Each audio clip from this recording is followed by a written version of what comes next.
You're listening to The Skeptic's Guide to the Universe, your escape to reality. Hello and welcome to The Skeptic's Guide to the Universe. Today is Wednesday, July 5th, 2023, and this is your host, Stephen Novella. Joining me this week are Bob Novella. Hey, everybody. Kara Santa Maria. Howdy. Jay Novella. Hey, guys. And Evan Bernstein. Good evening, everyone. So, guys, we just had the hottest day in history ever recorded. Where? Congratulations, Earth. Oh, right. When you say we, you didn't mean like the five of us. No. Where? You meant Where was it? The world. entirety of the Earth. The average temperature on the Earth was over 17 degrees Celsius for the first time. Wow. Whoa. We're at Death Valley? And I think today was the second hottest day on record. Right. And what's amazing, Steve, is that, all the world's nations are reacting to this news, and they feel like, wow, now's the time to really do something, and they're actually changing their laws to fix the problem, right? That's the next thing. So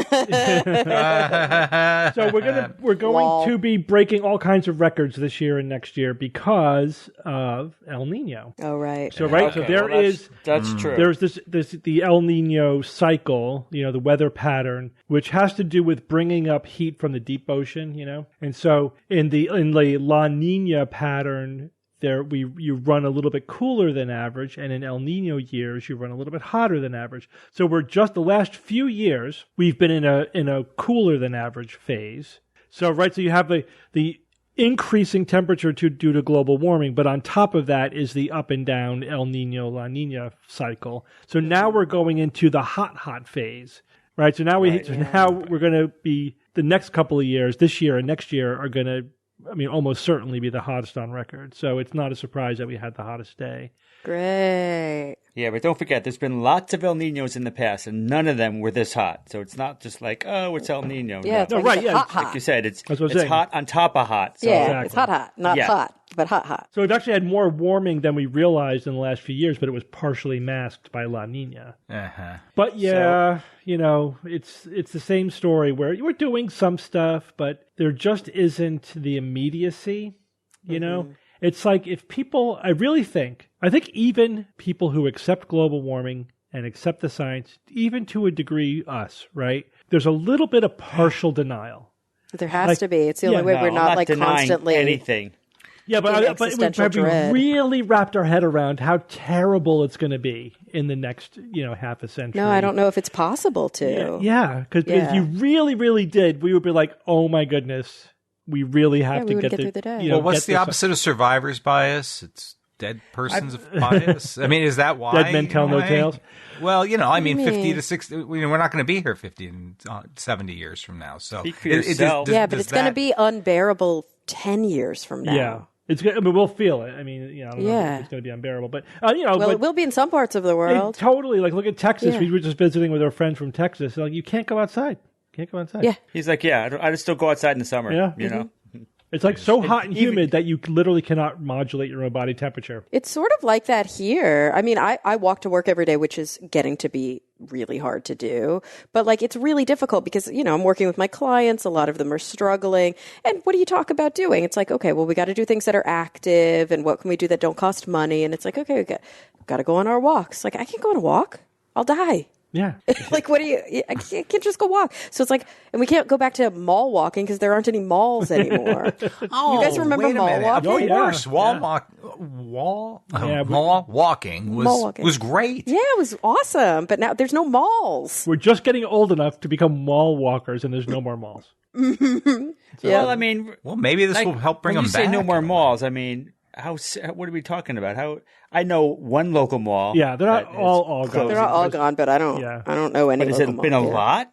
But have you been to a mall recently? I went to our local mall recently, and it's it's kind of a ghost town. Well, maybe that's better for mall walking. The one near us, Steve, is crazy. I remember going there last Christmas and wait, every other store is empty. What's going on? Yeah. And the movie theater closed, which was the worst of all. Yeah, and the ones that are there are Starbucks and vape shops. And that's about it. Yeah. Everything's a vape shop. There's a lot of sneaker stores, too. You notice that? Discount sneakers. Yeah, it's weird. But, to get back to the world governments thing, I know this is not an easily answered question, but what the hell is it going to take? It's going to take it being too late, I think. Exactly. Exactly. Right.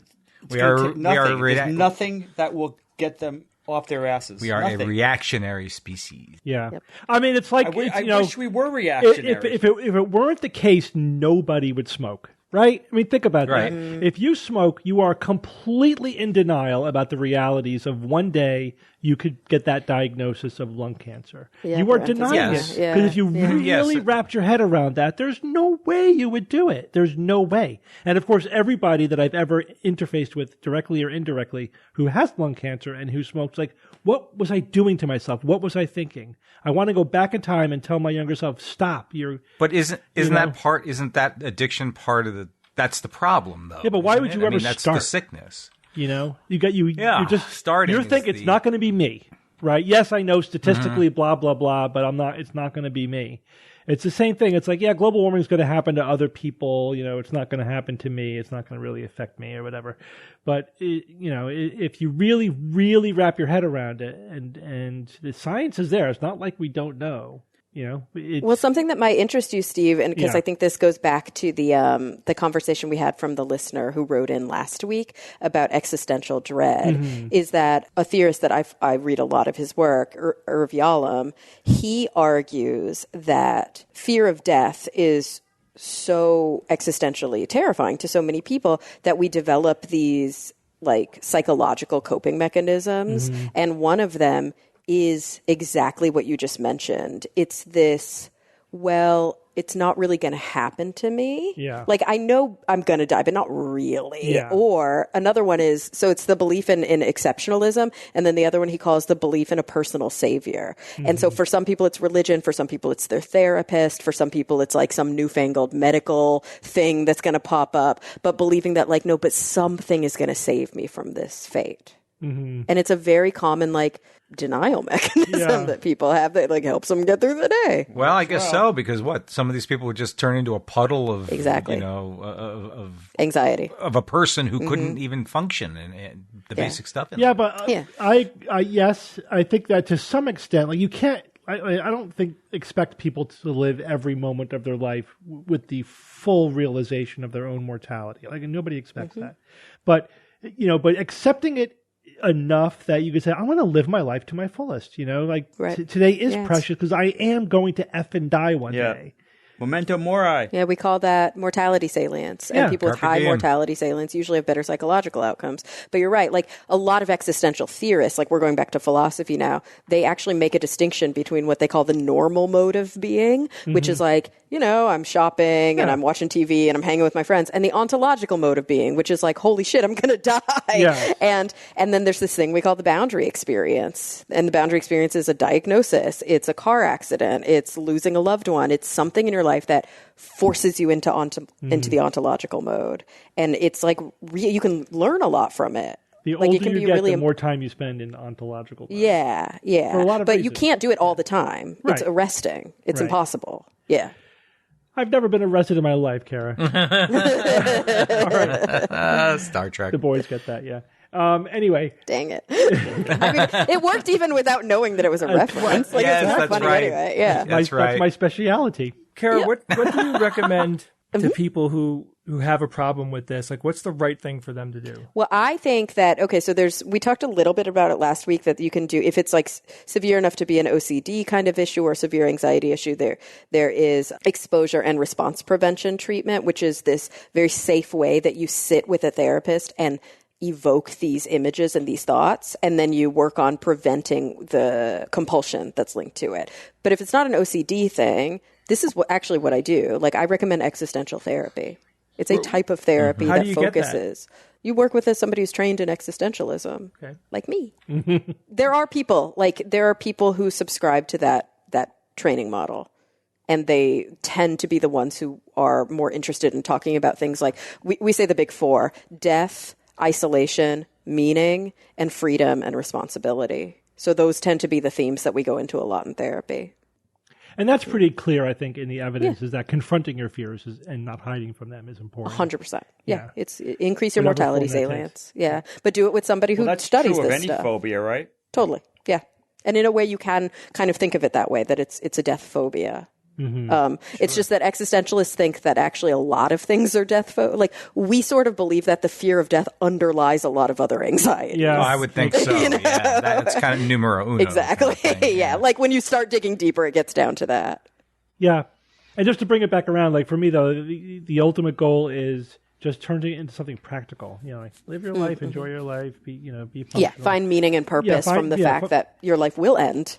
Like the atheist conundrum of people who are believers who have religion often ask, how do you get through your day? Like, how do you live your life knowing that there's no meaning? Yeah. It's like, first of all, it's very freeing knowing that there's no meaning. Your meaning. And we make our meaning, exactly. When you know that you make your own meaning, you make your own freaking meaning. Exactly. That empowers you to find the meaning in life. It's all subjective anyway. There's no objective meaning. But they believe there is. They believe why should I be there. Yeah, That's the other funny shackled thing. to a dogma. Have you guys ever had somebody who's like a really firm believer ask you, like, you don't believe in God, why don't you just kill yourself? Yeah. And you're like, Can't what? say Why that. don't you? I'm like, what? I don't understand that reasoning at all. Yeah, it doesn't even make sense. Like, I don't believe in God. Like, Well, they tell me I'm going to hell, and I'll just say I'll see you there. right. But really, the weird thing of like, if you don't have anything, if there's nothing after this life, why do you even keep going? And it's like, because this is all I have, my friend. Yeah, right. Like, that's why I keep going. Like, what? Or the other question I get is like, why don't you just go around raping, killing, and stealing all the time? Exactly. Right, I'm like, would you do that if you didn't have God? Because I'm not a psychopath? Yeah. Exactly. So yeah, that's the thing. The because I care about implication human is that you would do those things if you didn't believe in divine punishment. So you're a horrible person. It tells you so much more about the question to ask her. Like, wow. Exactly. It's brutal. Wow. All right, let's move on. Bob, you're going to give us a quickie. Ooh. Yes, thank you, Steve. This is your quickie with Bob. The planet that should be dead but isn't kind of fits our discussion so far today. The Hawaii Institute for Astronomy made a fascinating discovery recently, a planet called 8UMIB, UMIB, or Halia. Planet Halia is orbiting a red giant star, Bectu, at half the Earth-Sun distance. But, and there's a big but here, the star was already burning helium.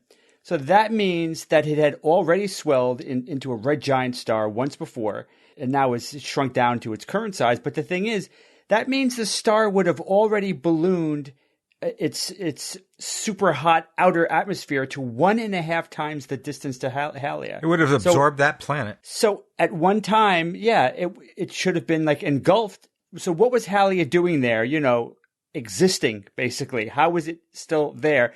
Now, this is what our sun is going to do in about 6 billion years. I know, it's going I'm to not swell looking into a forward to giant and probably, not definitely, but probably burn the Earth to a crisp. So how did Halia escape that fate?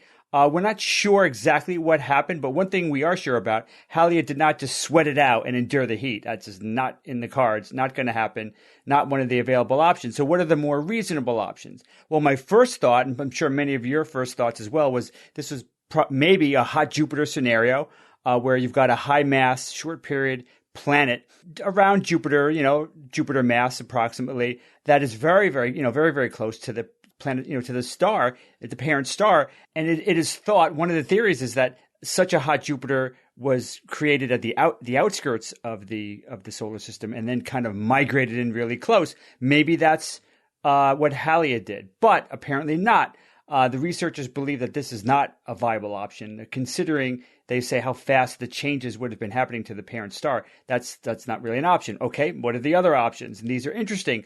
Another theory is that Bectu was in fact a binary star in its past, and the merger of those two stars prevented one or the other from expanding enough to sear poor Halia to a crisp. So maybe, the fact that it was binary and they merged prevented this this swelling of the outer atmosphere enough to destroy the planet. Okay. Another option is that the planet is maybe actually like a baby planet, a planet that was born from the gas of a former binary system that created a second generation planet that never had to face being engulfed because it had already happened before the swelling already happened before it was created. So that's interesting as well. So those are interesting options. Hopefully we'll find in the future what exactly is going on. Binary stars, as you probably know, are incredibly common. You look at And most stars you look at up in the night sky are binary or trinary, more so than singletons. Binary stars are incredibly common in the universe, and we just don't know a lot yet about all the different ways that planets and binary stars evolve together. And hopefully systems like Halia and Bechdel will one day show us new ways planets are born and die, and perhaps how they even escape fiery deaths. And this was your Quickie with Bob. Back to you, Steve. Thanks, Bob. Sure. All right, Jay, speaking of quality of life, I hear exercise is good for you. To no big surprise by anybody, exercise has a real effect on the human body. It's been studied for decades, and research consistently shows that exercise, can have a significant impact on both your physical and mental health. For example, exercise can help lower anxiety and depression. But what kind of effect does exercise have on people who are 60 years old and older, Bob's age? Oh, boy. A lot, really, a very intense impact. So there was a recent study at the University of Cambridge tracking over 1,400 adults 60 years or older. And this study was tracking whether they were exercising or not, and what kind of quality of life improvements happened to those people who were exercising, and what kind of negative things happened to those who were not exercising. Jay, were they distinguishing any of the exercises? Cardio, resistance, anaerobic, aerobic? Did that matter much, or? It was more about not the specific exercise, but the level of intensity of exercise. They weren't going into details like do leg lifts. They're basically saying, are you exercising enough to get your heart rate up, and how long were you doing it, and how intense were you working out? Those are basically the factors that they were dealing with. So the exercise geared towards cardio, but okay. The exercise most effective was at a moderate intensity. It needed to include an increase in heart rate. So again, the study is saying here, you don't have to work out incredibly hard. Moderate intensity is fine. If the test subjects were exercising regularly, they showed a reduction in the risk of several diseases, including cancer, diabetes, stroke, and heart disease. Cancer. These are the big four. This is a big deal. Regular moderate exercise could have a significant reduction in these four diseases. That's a big deal. The National Health Service, the NHS, which is a conglomerate name for the publicly funded healthcare system out of the UK, they recommend adults exercise at least 150 minutes of moderate intensity or 75 minutes of high intensity per week. Yeah, so it's like 22 minutes a day or something, times 7 days if you do it every single day. Yeah, so if you think about it, that's not a lot of time. It really isn't. I mean, doing 20 minutes... And it's moderate, so it's like walking vigorously. Yeah, seriously. And we're not talking about, a heavy weightlifting regimen, even though that would be very good if you did that, because there's a lot more benefits to doing resistance training. But in the end... There's separate benefits. I wouldn't say there's necessarily more benefits. Just I know what you mean, but just to be clear. That's fine. You're the doctor. You got to do it. So for older adults, they should make sure that they don't have long periods of non-activity. This was another thing that they noticed in the data. The idea here is don't go for hours and hours on end without activity. Try to mix in activity throughout the day. Moving, standing, walking, and moderate exercise, all of those things are better than sitting down all day and watching TV, right? So get up and move frequently. And especially if you've got like a desk job where you're basically expected to be seated for 8 hours. From what I've read, I didn't research this specifically for this episode, but I have read in the past studies that show that, if you're sitting down for 8 hours a day, there is basically almost no way you're going to undo that, even with rigorous exercise. That is just that fact alone is such a huge strike against you that you really need to be getting up during the day. Even if you do cardio and weights at night, every other day or every day, don't sit for 8 hours straight in a day, because that is very bad. Jeez, I don't know who can physically. Yeah, I don't even know how anybody can not go to the bathroom. How are you not sore after about an hour of sitting? I'm a 45-minute, 15-minute is what I tend to do. I'll sit for 45 and I'll make sure I'm out of my chair for 15 because I do have a desk job. Yeah. But I'm very cognizant of the fact that sitting at these long durations of time are bad for me. I think that's great, Ev. I mean, look, the bottom line is, you got to mix it in. It doesn't matter if you're 60, even if you're younger, this exercise is still very important to your overall health. again, with the self-care, like you got to take care of yourself and you have to have a self-care idea in your head. You can't just say, I'll exercise a lot on the weekend or whatever. Like, to really take care of yourself, you do need to get up and walk around and move throughout the day. And so many people, my God, the world is filled with people sitting at desks all day. Mm-hmm. I know. I feel bad. Look, I work in an environment where I have the ability to do that. I'm not, I don't have a boss looking over my shoulder who's otherwise, putting pressure on me to not get out of my desk for whatever reason. If that's what business, cubicle culture is like these days, I'd be, a lot of companies, that's a big problem. A lot of companies are pretty good though at building in the opportunity for their employees to exercise because they're paying them for their health care. So they do. Yes, yeah. they Right. do. Yeah. As a neurologist, patients often ask me, what can I do for my brain health? And you know what the number one factor is? Exercise. Body Sleep. Physical exercise Yeah. is the best thing you can do for your brain health. So one thing about the study, when I read through it, they concluded that the data that they have showed that exercise improves quality of life. But I think that they're overcalling that a little bit. I don't know what you thought when you read through it. I think this is a correlation, but they're saying because we measured activity before, like over different periods of time, that suggests that it's causing the improved quality. But I also think they couldn't factor out the fact that people who have better quality of life because they're in physical shape that they could exercise more and they could move more.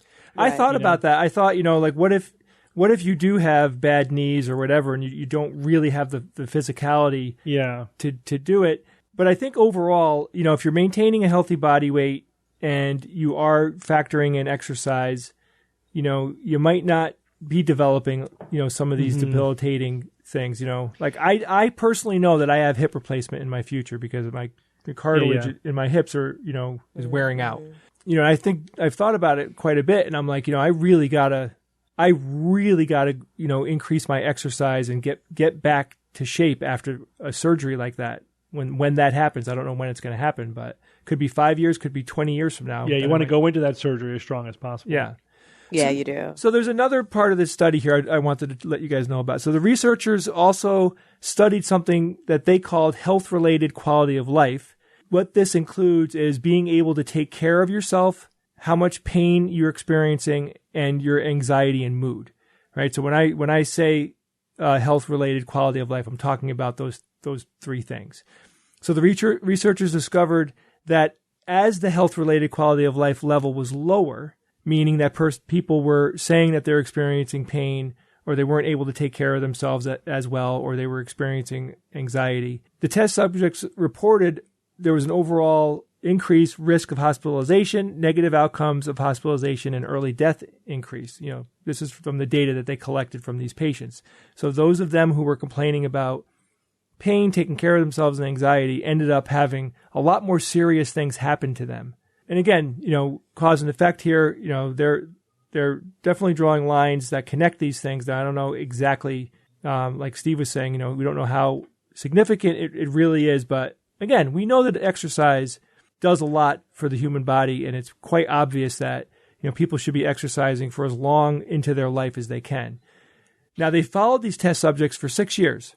And at the end of the 6 years, both men and women reported a decrease of 24 minutes of exercise per day and an increase in sedentary time of over 30 minutes per day on average.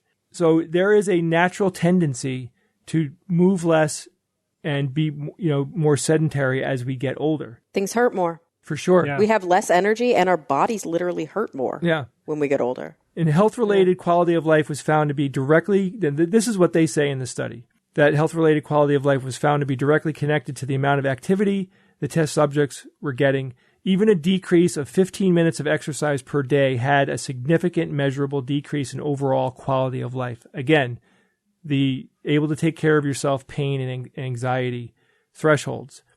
So I think, even if we don't know 100% that there's a direct connection between these things, I think it's very likely that there is.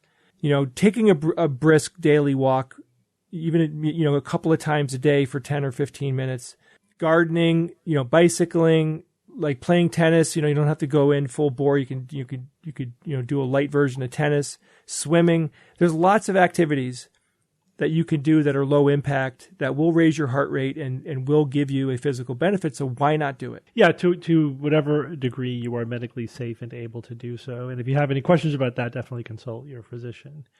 I know a lot of people, especially as you get older, there's lots of things that can cause physical limitations, Yeah, but there's even there's great chair exercise routines. Yeah. I know we have our mother doing those. She has like a little pedals at the foot of her chair. So when she's sitting in her chair, she could move her feet, and it really helps her leg strength. Yeah. All right, Kara. So Yes. were our early hominid ancestors cannibals? Yeah, so I don't know if you guys saw the article last week that was making the rounds, and there was a lot of clickbait around it. It was published in Scientific Reports, and it was called Early Pleistocene Cut-Marked Hominin Fossil from Kubifora, Kenya. Okay, that's not a very feather-ruffling headline, but it was generating coverage with headlines like, oh, let me find this one that I really thought was ridiculous. Yabba Dabba Chew. Oh my gosh, they did not. Yes, they did. Cavemen were butchering and eating each other 1.45 million years ago, scientists say. Actually, one of the claims that was made in the press release was that this is the oldest decisive evidence of cannibalist behavior. But I think the important thing to note here is that the decisiveness of the paleoanthropology community is not there. So little bit of background on this specific story. This specific story was a finding in northern Kenya. 53 years ago was the finding, but it's been sitting in a vault. You know how that works. Lots of times with human remains or any kind of paleoanthropology, they're studied over time. But this is a shin bone fragment that's 1.45 million years old. The claim that this was a decisive finding of cannibalism is based on this. So there were cut marks, thin slashes, 11 in total, that were all angled in the same direction. And as one of the lead authors said, clustered around a spot where a calf muscle would have attached to the bone, the medius chunk of the lower leg. These were 3D scanned and compared to a database of 898 butchery and tooth marks. And based on the analysis, 9 of the 11 markings were consistent with the kind of damage that a stone tool would make. That's the evidence. A piece of a shin bone with specific markings that seem consistent with stone tools. And from that, the argument, right, the hypothesis was put forth that these individuals were doing cannibalism. Oh, because there would be that's the most likely Right, that's reason? what they argued, yeah. So basically they said it looks like it was this hominin leg bone was treated like the bones of other animals. And we presume when we see marks like this on other animals that they're butchery marks. Well, did they offer any other potential explanations as to what it could possibly be? Other people did. So other people say, how do we not know that this was a murder? How do we not know that this was self-harm? How do we not know that, there's some other device that we can't account for because we're talking about something that was 1.45 million years ago? And really the main question of this article that was written in the New York Times about this is, when do marks on a bone indicate cannibalism? Or they said, to put it another way, how much pre-modern evidence is needed to provide to prove a modern theory? So it's been an interesting debate within paleoanthropology for years and years and years and years. And, with this most recent article, it pushes back the oldest evidence by about 1 million years. So it's a pretty bold claim. We can go all the way back to, for example, do you guys know Tawnchild? Yeah. Have you? Yes. Yeah, right? Pretty famous wow, fossil. it's been a while since we mentioned that. And so Tawnchild was discovered in 1925 by Raymond Dart. Who, by the way, is like the sweet old guy who had the most horrific view of our early human. Yeah, there's a pretty crazy. Can I read you like a crazy quote that he wrote? Okay. So he discovered Tawnchild, Australopithecus africanus, the southern ape of Africa, and concluded that based on the way the skull looked, the child had died from a heavy blow.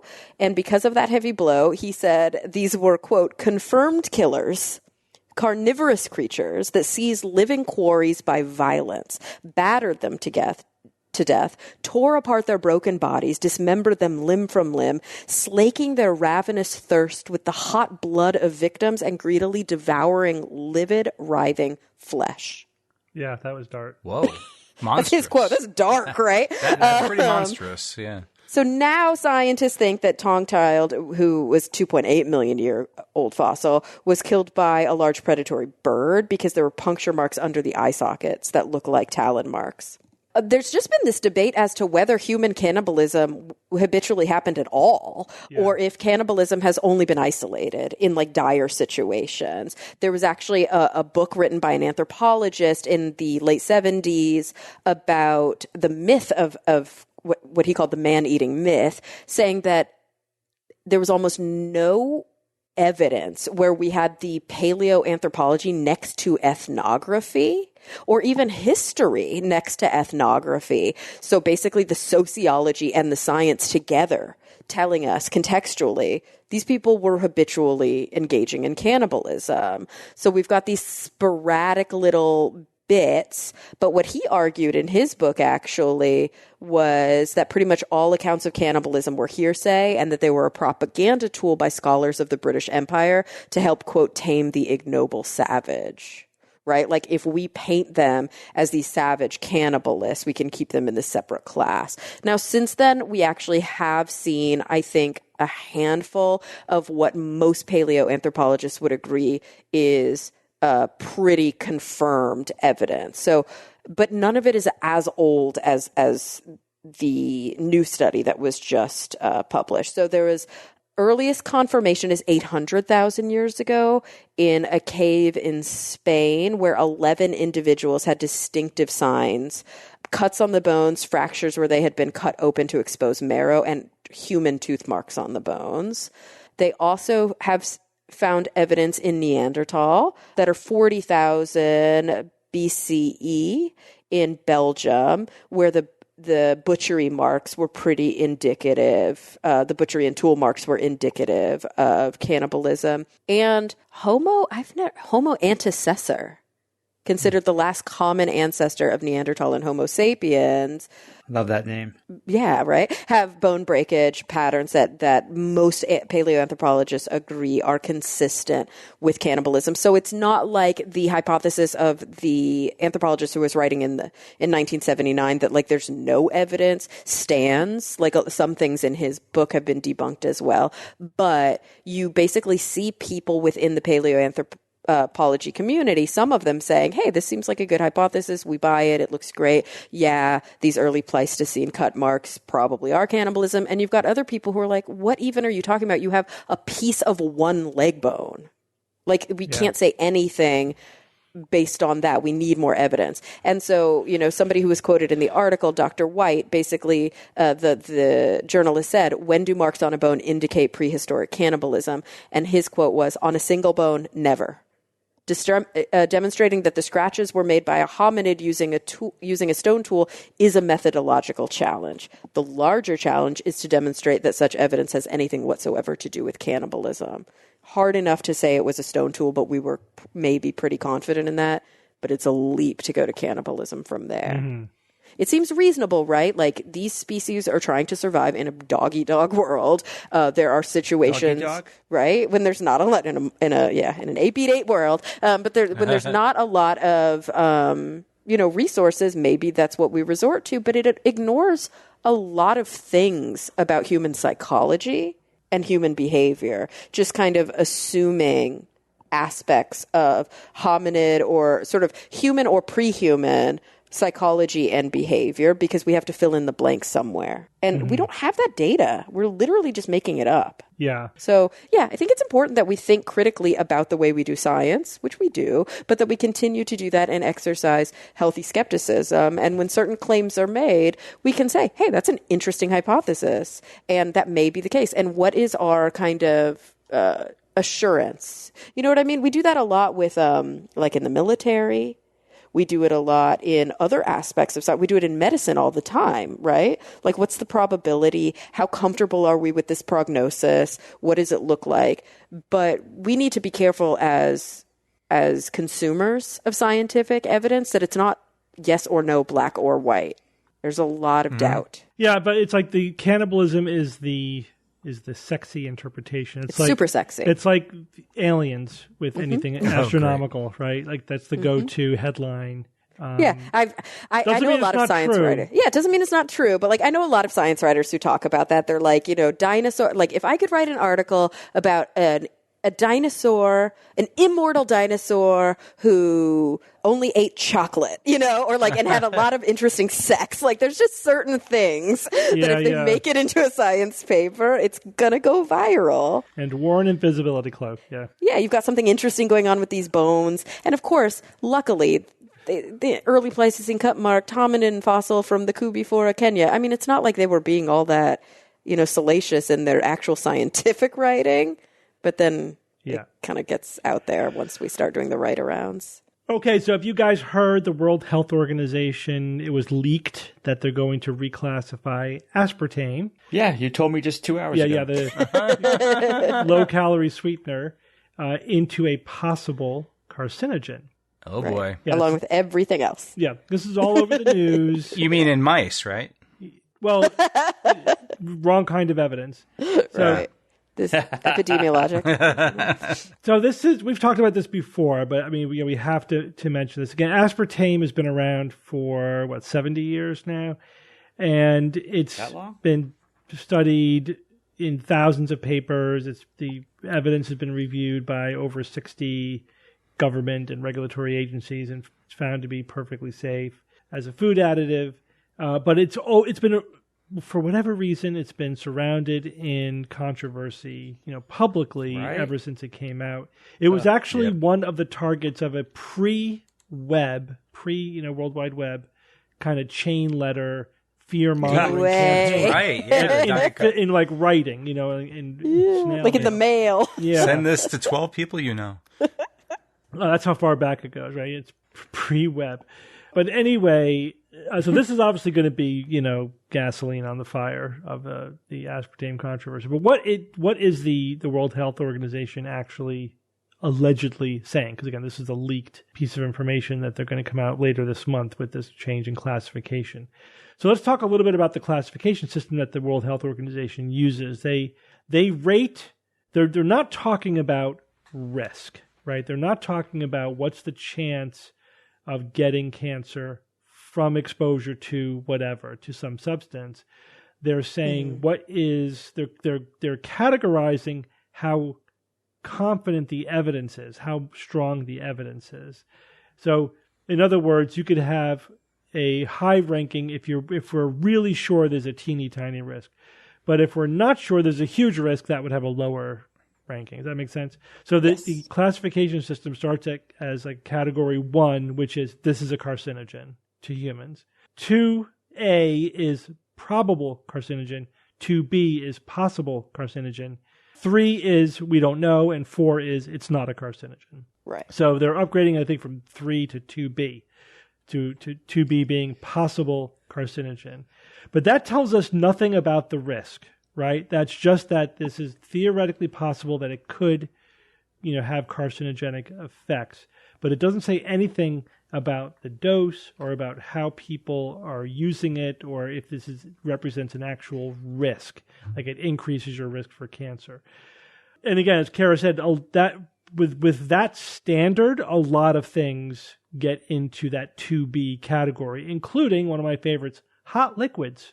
You just drink hot liquids, that's a 2B carcinogenic to human risk. That's why we end up with I know it's slightly different because California has its own classification system. We have this Proposition 65 statute, with these different listings. But because of that, because the law says that they have to print it, it's why you always see that printed on my refrigerator says this. This is known to the state of California to cause cancer or birth defects or reproductive harm. It's like, okay, my refrigerator where I put all my food. Cool. It's alarm fatigue, because it's everything warning. They put labels on bananas with Yeah. radiation warnings? Right. Exactly. It becomes like, well, how can you act on that information when it's basically everything? Yeah, it's a lot of things. I linked, I wrote about it on Science-Based Medicine. There's a Wikipedia page which has the full list of all the things that are in the 2B category. It's huge, and it's stuff that's approved, that we use, and that we're exposed to every day. A lot of it. Right. Once it's in the one category, do you notice that there are like black box warnings and that it's less likely that these are consumer products? So again, it doesn't tell you anything about risk. So not necessarily. Right, that just means the true. quality of the evidence is higher. But so typically when we're studying substances, is this safe for the food supply or to be a drug or whatever? The first thing you try to determine is there any potential hazard, right? Is there any potential for this to cause any kind of negative health consequences? And if there is, then you just need to decide, okay, well, what's the actual risk that it will cause harm? Right. And then that's studied specifically, and that's mainly about dose, right? In fact, one of the tests that we do is the LD50 test. It's like you mythbuster the problem, right, Gary? You essentially, let's just give animals, this is where the rat studies come in, or the mice studies. Let's just give them higher and higher dose till we figure out what dose kills half of the animals we expose to the substance. That's the LD50, lethal dose 50%, LD50. Yikes. And then say, okay, now let's make the upper limit for human exposure 2 orders of magnitude lower than that, and that's our safety buffer. That's about managing risk. So even if something we're absolutely sure it's a carcinogen, but if you drink only 1/100th of what it would take to cause a problem, there's essentially no risk from it. That's okay. So the question is, for say with aspartame, reviewing the same evidence that said it's a possible carcinogen, at what dose? And those doses are massive. Like for an average weight individual, or even at the low end of weight, you would have to drink somewhere between 12 and 36 cans of drink sweetened with aspartame every day.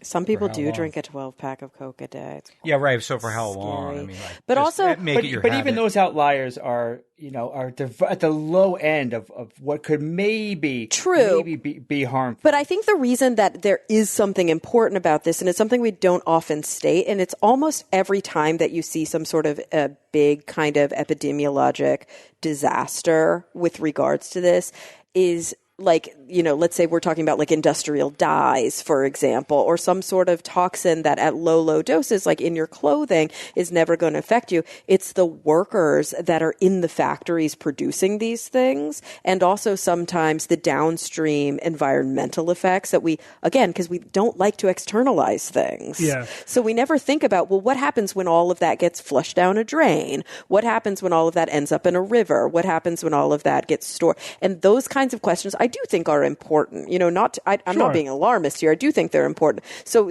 it's two separate questions. What does as a normal consumer exposure look like, and am I at risk? And then maybe if I work in a factory where we produce this stuff, that's worker safety is completely different, and Totally environmental different. safety is totally different. but we don't often treat them differently, sadly. So, but yes, agree. So something breaks down aspartame in the body, though. Is that also true in the environment? It breaks it down?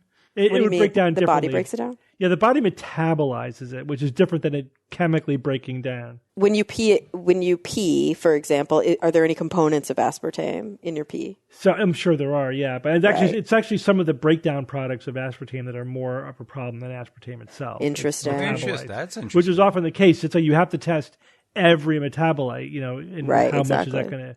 Yeah, because one of them is, and this is probably where, if there is any carcinogenic effect, this is where it comes in. It's formaldehyde. Which is not an uncommon breakdown product of things that we eat. And you have formaldehyde in your body right now. It's just part of the natural biochemical process. It's going to be there. So does it increase it significantly? Does it change enough to change your actual risk again? Don't ask the food base.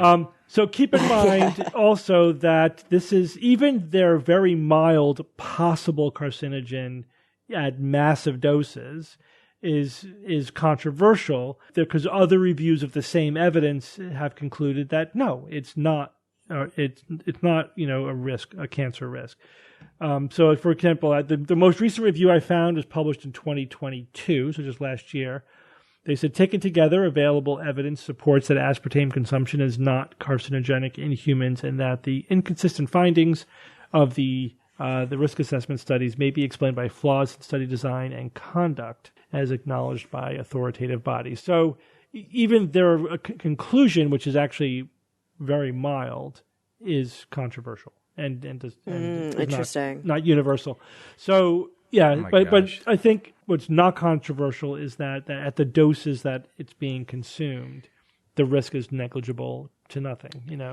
So is this going to be we're going to one day have a situation in which somebody's going to come down with a form of cancer, they're going to blame it on their high consumption, then they're going to sue the manufacturer of the product? Yeah, I mean, that could happen. But I mean, I think even in the absence of good scientific evidence, that kind of stuff happens. Right, because the courts don't do a good job of really explaining the science and really handling this, like Roundup. So when things like this come up, I think it always seems like at the end of the day, it comes down to the same thing. The best approach is just everything in moderation, right? If you just take that basic first level approach to life, just to anything you consume or expose yourself to, or even do, just everything in moderation, you're probably most of the way there to having a pretty optimal, lifestyle in terms of your health. You know what I mean? Like just don't consume any one thing in ridiculous amounts, and you're probably okay. Except and zero nicotine. Except peanut butter. And zero nicotine. There are some things you shouldn't get exposed to at all. But I mean, just in terms of food, Yeah, don't eat asbestos in moderation. I'm not talking about that. Don't eat lead paint chips. Because a little bit of anything is fine in terms of food. Right. In terms of things that are already, edible. Right. And people run into trouble when they get really restrictive in what they will consume. Well, it's actually really funny because they end up exactly in the place they're trying to prevent themselves from being in. It's kind of a sad cognitive shift. Yeah, they're trying to get rid of all the unhealthy stuff from their diet, so they end up eating a very, very restricted diet, which is way less healthy than just eating everything in moderation. Okay, Evan, I hear the FAA has approved, wait for it, a flying car. Come on, what's going on? Oh, the Federal Aviation Administration of the United States. Yes, they've given certification to a company, first time ever, to a company. The company's called ALEF, A-L-E-F, ALEF Automotive. Yep. Flying cars. Oh, my gosh. How long have we been talking about flying cars on the SGU? Forever. And even before that? I mean, how could you not have a future technology discussion and flying cars not be a part in some way of that discussion? Hell, when we were watching the Jetsons, even that cartoonish version of sort of people taking to the skies their personal vehicle with the commonality of a car. Really, it's been part of our lives since we were little kids.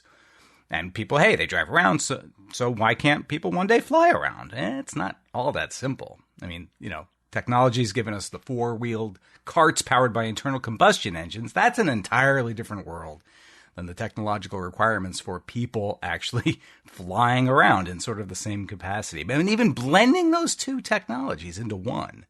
I mean, that's like this chimera with so many inherent issues that we can understand why simply dreaming about personal commuting vehicles, I mean, it would be almost impossible to suss out. But there are several companies who are doing it. This doesn't stop the companies from trying. They've been trying for a long time. But for the first time, a certification has been given to an automotive company by the FAA. But it's for testing purposes only. So it's for exhibition, research, and development. It's not like they're saying, here you go, you have your authority, go ahead, build your car and sell them. They're not quite there yet. ALEF Automotive's primary backer is SpaceX.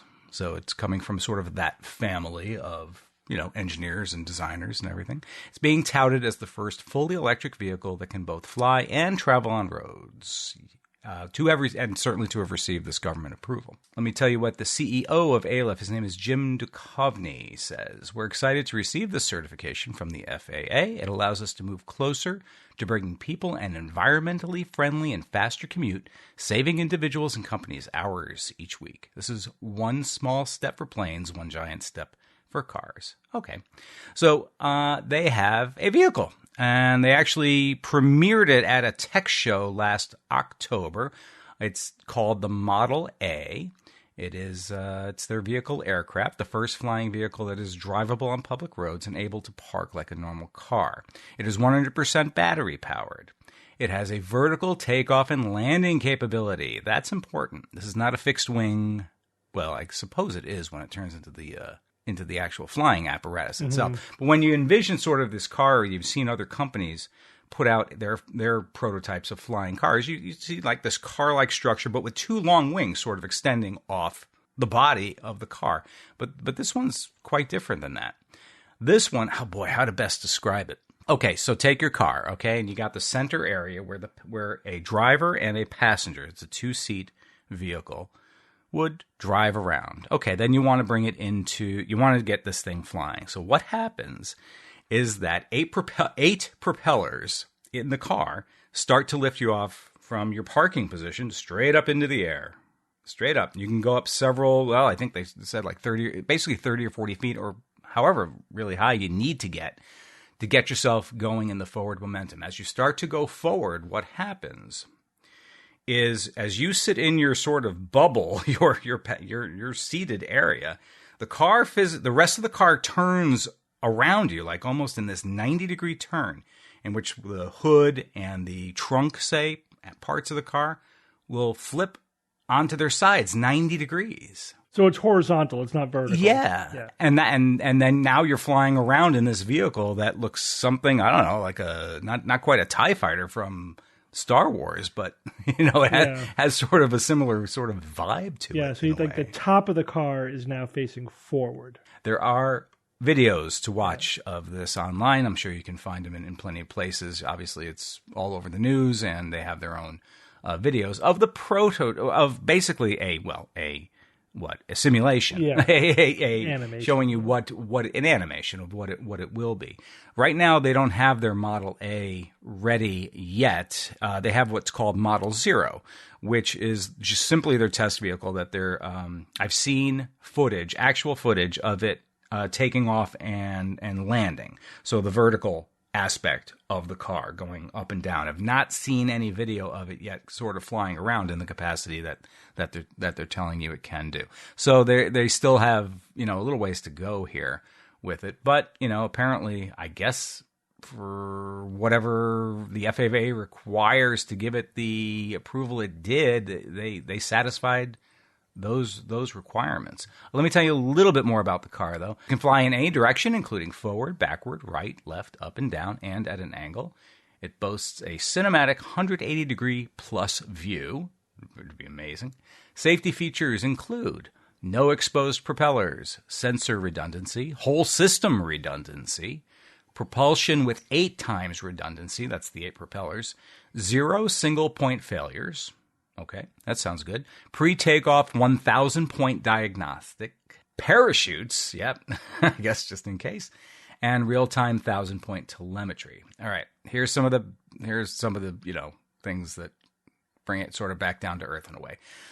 This Model A, when it becomes available, and they say they're going to start manufacturing these in 2025, we will see, cost $300,000 per vehicle. Okay, so this is not something that really the average consumer can do. This will be a toy for the ultra-rich right now. The first Teslas were like almost 200, weren't they? Mm-hmm. Yeah, that's right. And only a few years later, you could get a Tesla for like 50. And they're saying the model 10 years from now, which will actually have capacity for 4, will have all kinds of improvements. They want to price that at $35,000. So there you go. That's where it becomes, accessible to a lot of people.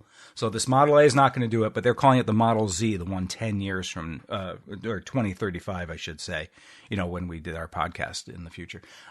Evan, did they talk about what will happen about takeoff places, landing places? Mm-hmm. I'm interested to know what their solution is for that. So the FAA has a series, apparently. I tried looking it up and couldn't exactly find it. But they have designated locations which apparently are color-coded because they're talking about right now the Model A is approved for taking off and landing at what are called whitelisted points.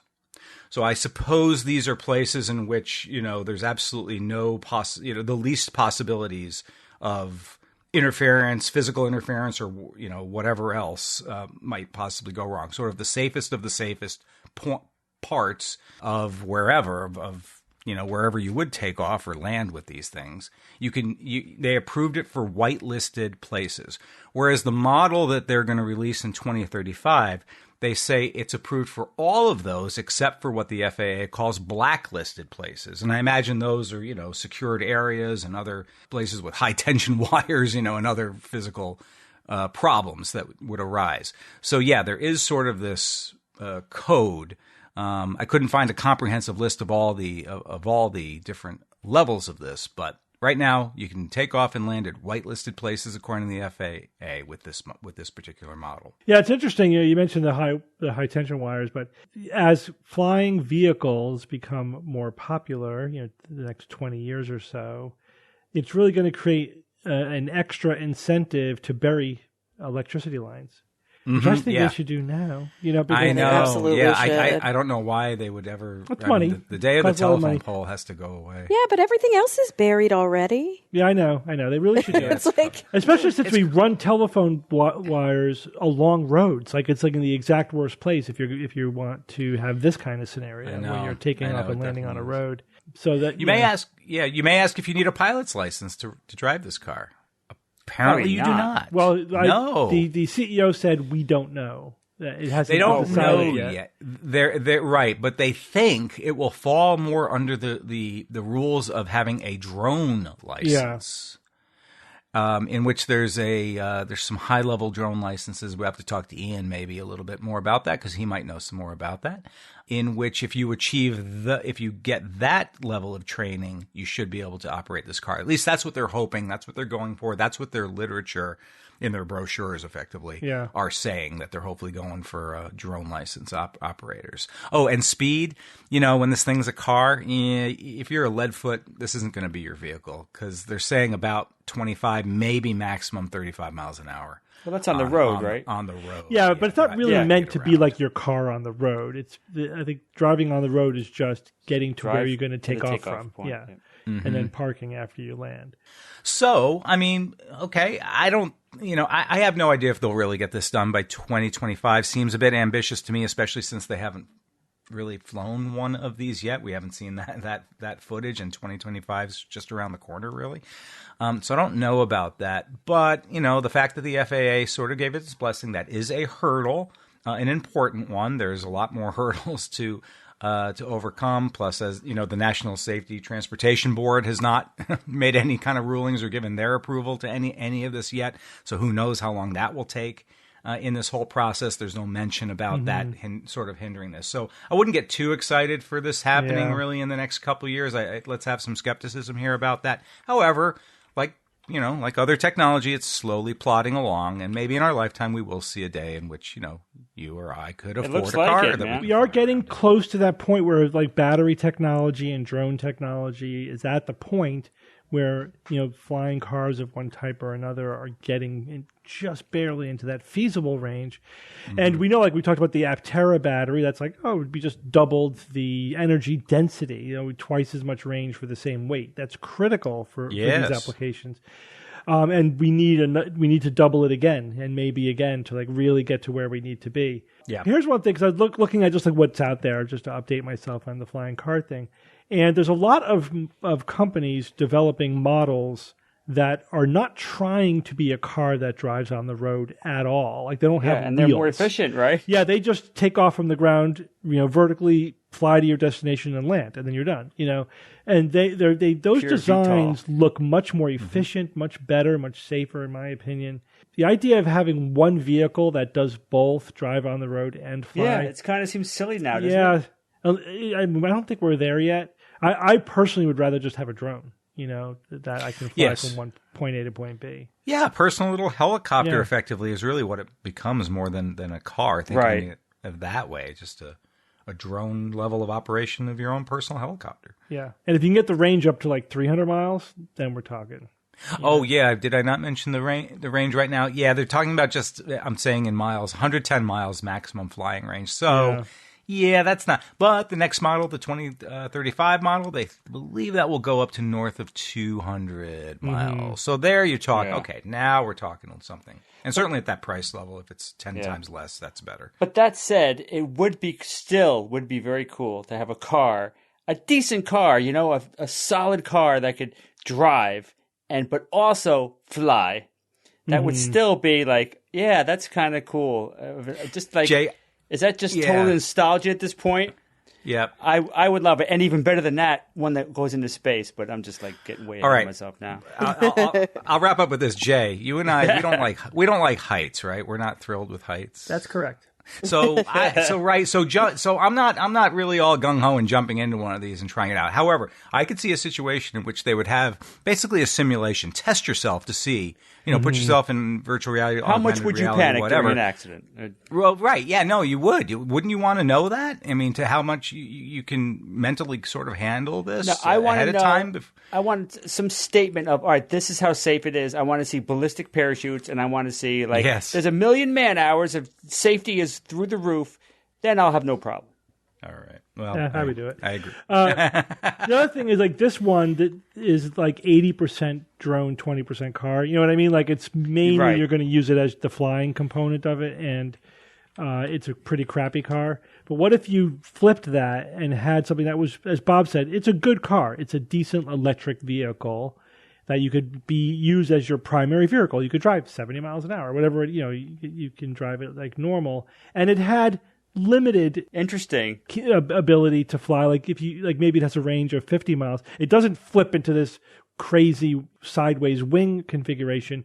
You can just use it to get to when you get to the city, that last mile you're going to bypass all the traffic and get to your destination, or hop over this lake. Hop over around this hop shore, over a drive lake over or it. something. Exactly. Just using it for brief stints of flying to get around obstacles. Get away from zombies, Yeah. Yeah, but think about how abused that would be on a busy freeway, and how annoying it would be when people think about how unsafe and horrible drivers are now to get away from, get around that little backup. Oh, I'm just going to go around this person. And now they're doing it vertically too.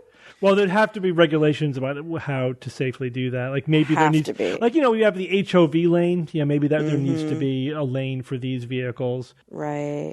HOV would stand for HIGH. High. The high lane. But imagine, Kara, the same thing. You get stuck in traffic, and then a third of the vehicles just fly away. That's not a bad thing. No, it's not a bad thing so long as they don't just all fly into each other. Yeah, well, that's what I'm worried. We're assuming the basic technology is safe, right? That the computers would are going have to be controlled. keeping these things from crashing into each other. They would put in a request, and they would get into the queue to take off. It would, it would identify other flying vehicles around it and say you can't physically. It will stop you from colliding as best as it possibly can. It just seems like a whole other skill that pilots have, but drivers don't have. Where we know how to color within the lines, but we don't know what happens when the lines disappear. Well, I could see getting a special driver's license for it. Right. A special license for other vehicles. Some sort of hybrid between a drone and pilot. Well, think about it, Steve. I mean, part of the problem with automatic cars is that last 5% of development, right, which is the classic technology curve. So on the road, you're going to have a mix of, computer-driven cars and human-driven cars. But if you make it a law that when you take off, it's all computers. So then it would be all computers that are communicating with each other. Could that leapfrog that last 5% or so and make it much safer for automated cars, since we seem to be not getting there on the ground? It could be. I also think it'd be probably a lot easier to autopilot in the air than on a road. Right. Yeah, you've got much more room for error. Yeah. Fewer obstacles. Yep, no squirrels dashing out in front of you. And you just do that IR thing that you can already do with robotics, where it's you always know where each other is. I really think we're on the cusp, though. Just looking at I know, for the first time, I've been thinking about this, dreaming about it literally for decades. Yeah. And I remember looking at the Mahler flying car from the late 90s thinking, holy crap, this is imminent. The research looked good, and their claims, of course, were the range was ecstatic. Crap was the problem. But it was there was these issues that just killed it. And I was like, it's never going to come. And then now it's kind of looking better than it ever has. But we'll see. We'll see. All right, Bob, take us home with this neutrino image of the Milky Way. What's all that about? This is cool. For the first time, scientists have created an image of the Milky Way using something other than electromagnetic radiation. We've now created one using only the ghostly particles called neutrinos. This was published in the journal Science. If you're an avid astronomy geek like me, you eventually come across dramatically different images of the Milky Way that we have pieced together, of course, from our perch within the Milky Way, which is especially difficult. But these like optical images are one that use visible light. I've seen also radio images and even gamma ray images of our beautiful Milky Way. These images appear radically different because they're different frequencies of light, but they all have in common the fact that they are based on the electromagnetic spectrum. But now we've got a new imaging tool that uses not photons, but neutrino particles. Neutrinos have been mentioned many times, essentially chargeless, superlight, subatomic particles that can fly through a light year of lead without interacting. And millions have flown through your fingernail since I started this sentence. They're just all over the place. But you just don't even know. Now the ice cube, Evan, the Ice Cube Neutrino Observatory in Antarctica detects these neutrinos. This neutrino telescope is a collaboration of hundreds of scientists from 50 institutions within 14 countries all over the place. But there's no conventional telescope and lens. It literally uses the ice that's ubiquitous in Antarctica, of course. And also deeply embedded within that ice are arrays of basketball-sized optical sensors. Now, neutrinos, as I said, are famous for not interacting with anything, but they occasionally do, of course, which is how we detect them. And within the confines of the ice cube, a neutrino will run into one of the, 6 of atomic nuclei in the ice, and that collision produces charged particles that actually exceed the speed of light. Pause. No, they don't. Yes. Charged particles?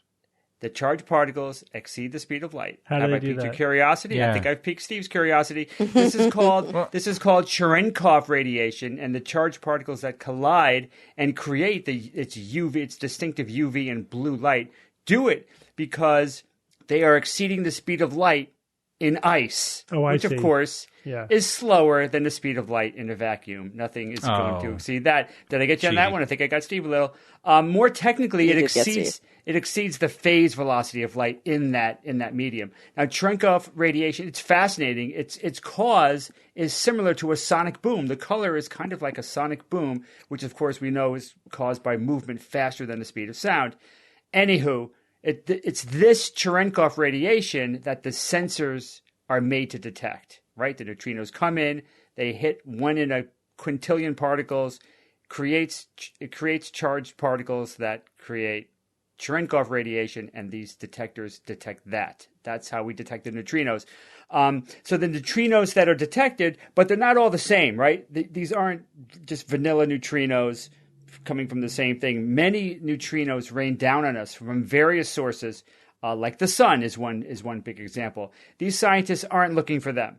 They want the really high energy neutrinos. These are the so-called galactic neutrinos, created not locally, but light years away within the Milky Way. But even those high energy galactic neutrinos, they're not the ultimate goal. The goal is even more mysterious. The high energy cosmic rays that create the neutrinos. And what creates the cosmic rays? Those are the real big boys on the block. What's going on there? So this is what they're really after. They're highly energetic phenomena that create the cosmic rays that create the neutrinos. Cosmic rays, of course, are not rays. If you've listened to me blabber on about them in the past, they're not rays. They're basically mostly protons that have been ejected from these amazingly powerful events in the universe, giving a little lightweight single proton the kinetic energy potentially of a 94 kilometer per hour baseball. One proton as fast, as powerful, as impactful as a baseball thrown at like 58 miles an hour. Think about that. That's some speed right there. So what we want to know in detail is the processes that can create such powerful cosmic rays. Protons that are accelerated far beyond what the Large Hadron Collider could ever dream of doing in its wildest dreams. It could never create protons traveling this fast. What's creating them? That's the big mystery. That's the ultimate mystery here. So IceCube has detected many neutrinos over the years, but many of the detections were ambiguous, right? They weren't necessarily pointing to the specific location that they came from because they were kind of like a fuzzball of light. So it's like, oh man, we don't know where we know there's a neutrino there, but why? We can't really localize where it came from. So it took the power of AI and machine learning to make these recent advances that I'm discussing, that this field is seeing. So machine language was able to look at years of observational neutrino data and determine with unprecedented confidence levels that many of the neutrinos were in fact galactic neutrinos. Not all of them, but here's a bunch that look like they are galactic neutrinos. The authors say in their paper, the observed excess of neutrinos from the galactic plane provides strong evidence that the Milky Way is a source of high-energy neutrinos. Fantastic discovery. They've been hoping to confirm that for many, many years. So it's these high-energy galactic neutrinos that were used to make the image that I led this off with, that's now making the rounds of many astronomy sites. These are the pixels, right, of that image. It's these high-energy neutrinos that have been confirmed by this machine language new method. So now the real intriguing here, though, is not the image. The image is like, oh, cool. Look what also we have over here. This picture of the Milky Way. But the real intriguing thing is what happens when you lay that neutrino map over the gamma ray map of the Milky Way. And as hoped, it matches as predicted because we suspected that whatever's happening, it's creating gamma rays and it's creating neutrinos. So they already had the gamma ray map. They didn't have the neutrino map. Now we do, and they match up, which means that their theories are all coming together nicely. The ultimate question in this field is what creates a super high energy cosmic rays that creates the gamma rays and neutrinos? So what do you think that is? What immensely, amazingly energetic stuff is happening out there that could be creating these neutrinos and gamma rays? Yes, you're close. It's AGN, active galactic nuclei, which means supermassive black holes, right? Millions or billions of times the mass of the sun. Of course, it's supermassive black holes. They do most of the really crazy stuff that's happening everywhere. They're just incredible objects that are so complex. We're just barely scratching the surface of how gnarly these guys are. So the details of how these monsters create these cosmic rays and what other processes may create them, that's one of the holy grails of astrophysics. And we're just getting a little bit closer with this latest discovery. In the future, upgrades in the detector technology and machine learning algorithms are going to improve this image of the Milky Way, get more detailed, and reveal features that are even, invisible, just totally hidden to us now. So we'll be seeing new structure, hopefully, in the future as this technique improves. And I'll end with a quote from Kurohashi Nielsen, professor of physics at Drexel University.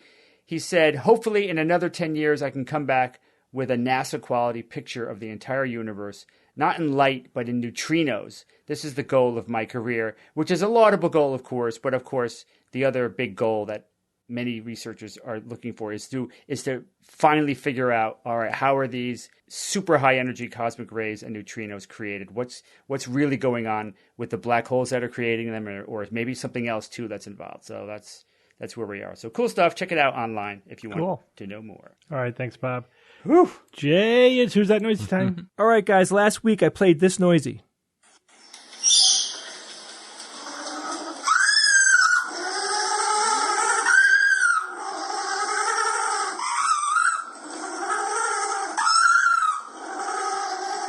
What is that noise? Wow, man, that's great. It's an animal. Whatever it is, Bob wants it for his haunt this year. Right? Interesting, reading the 100 emails that I get, like all the different things that people think it is. And there is never a week, whether I'm playing an animal noise or I'm playing a mechanical noise or whatever, so people always guess animals and they always guess mechanical things or electronic things. But that definitely sounds like an animal. That's not an animal? We'll see. Let's go through it. All right. So a listener named Mr. Tracy McFadden wrote in and said, "Hi, Jay, I'm going to guess that this week's Noisy is a version of a toy called a whirligig. It's a spinning wheel button spun on a loop of string. Love the show." Oh, whoa. Whirligig. I looked it up. I couldn't find one. No, in the that's time, part of the whirligig economy. in the time that I had, I couldn't find a noise, but so I don't know how close it is.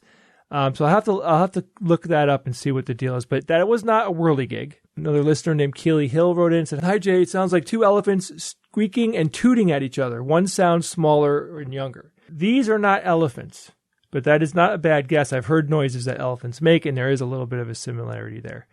Another listener named Joe Savage wrote in, said, "Hi Jay, this week's noisy sounds like a sped up version of a race car. You hear the motor revving and the sounds of braking, or perhaps just smaller remote controlled cars racing on a small track. Thanks, Joe." So there's the mechanical sound. And I have a few winners here. I wanted to quickly read their names. Scott Marta actually was the first person to write in the correct answer. He said, "This week's noisy is indeed a happy penguin being played with or stroked." Oh, really? And then another listener named Jakub guessed correctly, and he said it's a baby penguin enjoying cuddles.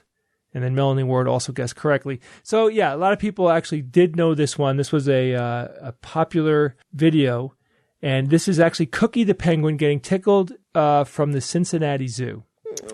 And I did a little bit of research because I couldn't find anybody actually talking about what kind of penguin it was. So I opened up a picture of like all the penguins of the world graphic, and I compared the penguin to the picture, and I found out that it's very likely something called an Australian little penguin. Oh, I've seen those. They're so cute. They're blue. All right, so I have a new noisy for you guys this week. This noisy was sent in by a listener named Charles Culp, and here it is.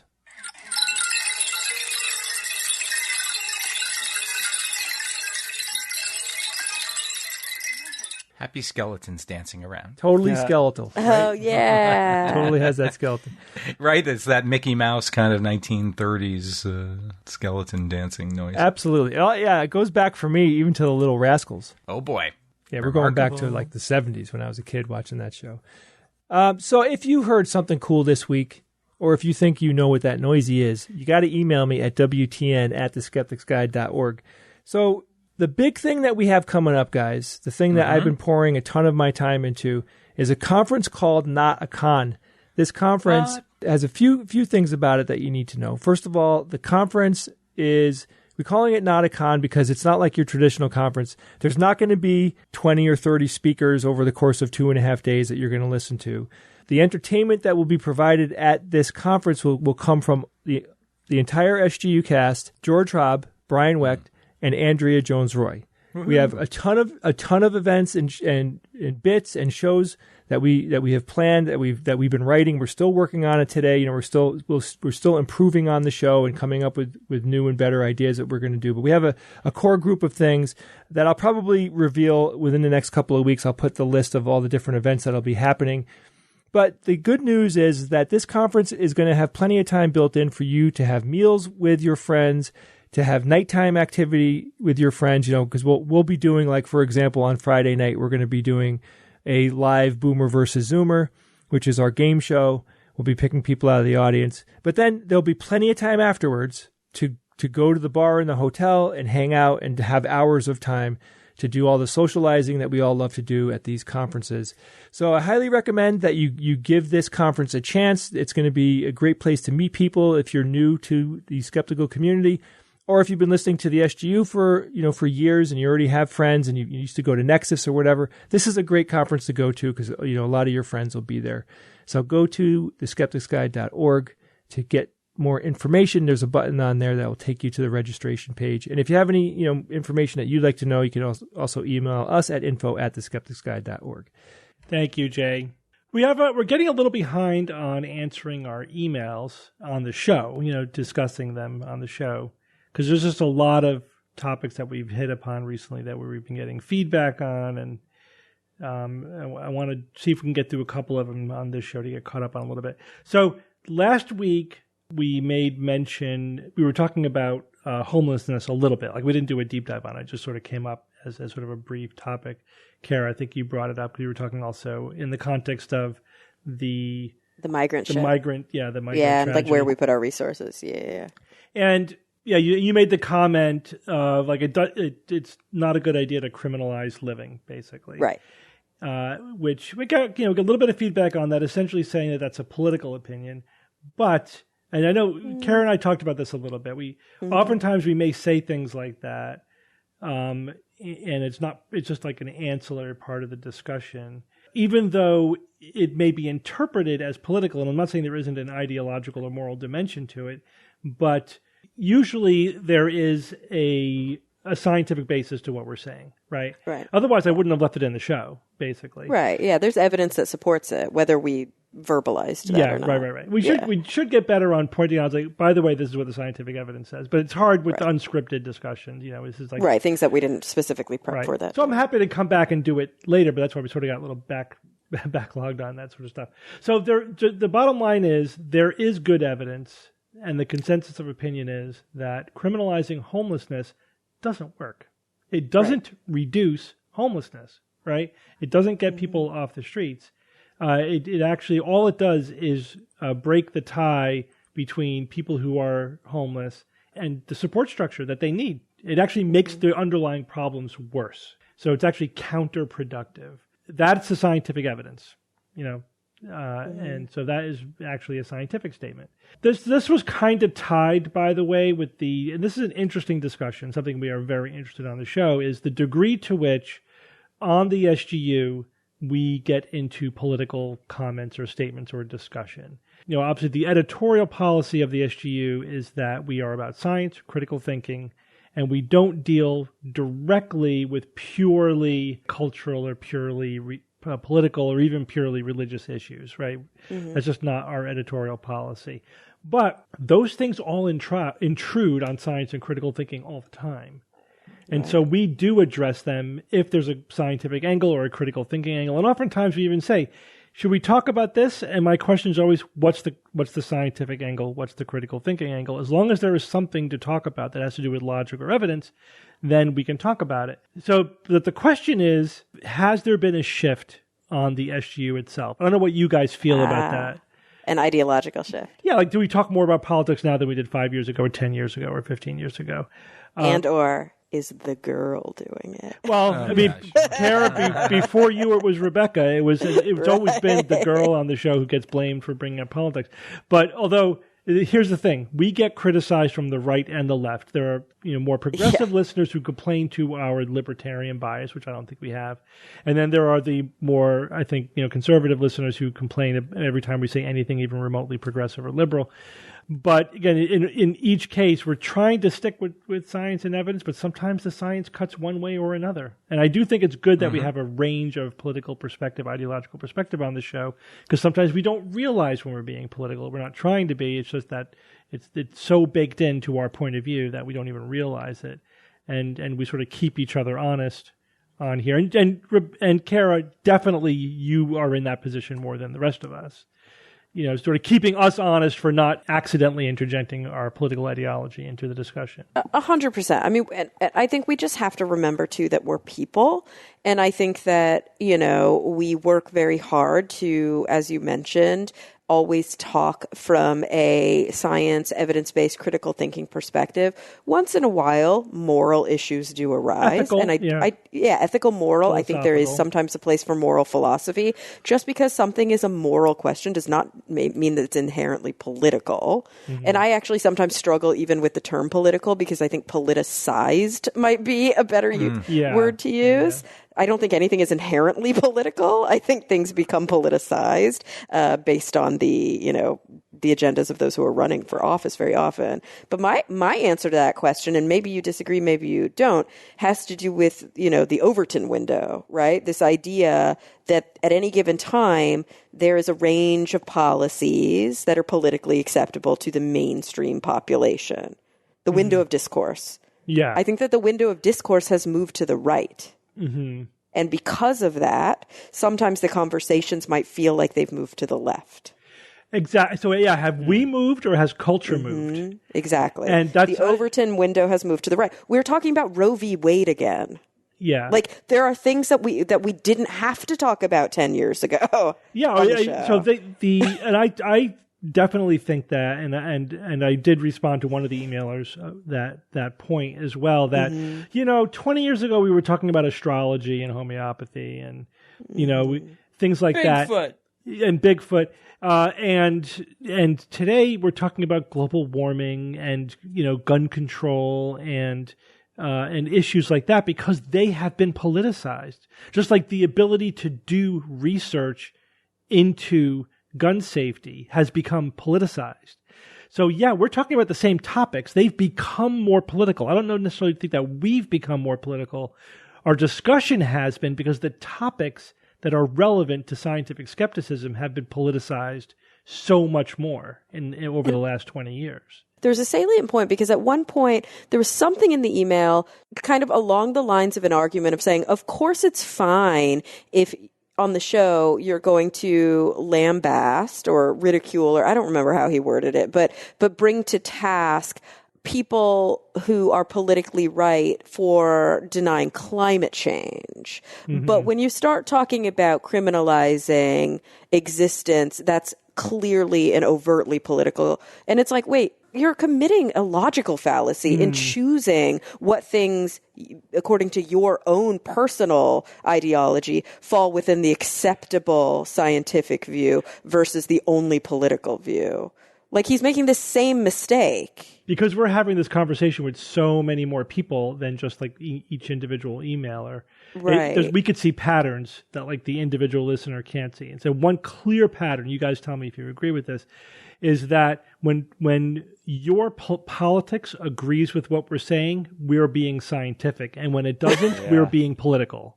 Yeah. Right? Wow, yeah. And you see this all the time in big data, in kind of big social investigations that show that when the person whose political party they agree with is in office, that like things are going better, or that, we're making more progress, or, the morals of the country are in a better place, all those different things. Or there was like less fraud in the election. Like, there's always a bias, and it works on both sides of the aisle. Yeah. But, and for our discussions, like, if you agree with the science of global warming, when we talk about global warming, we're talking about science. And if you don't agree with it, when we're talking about global warming, we're talking politics.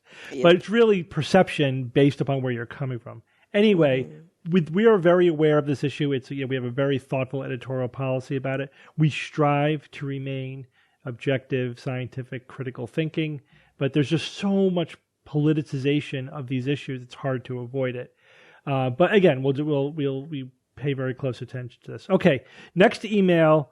I had a long back and forth with an emailer named Paul Murray, who is an expert on material science, and he was explaining to me how the Titan fails. Right, so really about the carbon composite material that the submersible was made out of. Because I just said, if you get a crack in there, it collapses. And he said, so at the end of the day, this is what I came to understand from what he was saying. He's like, you do get cracks, and that's ultimately what happens.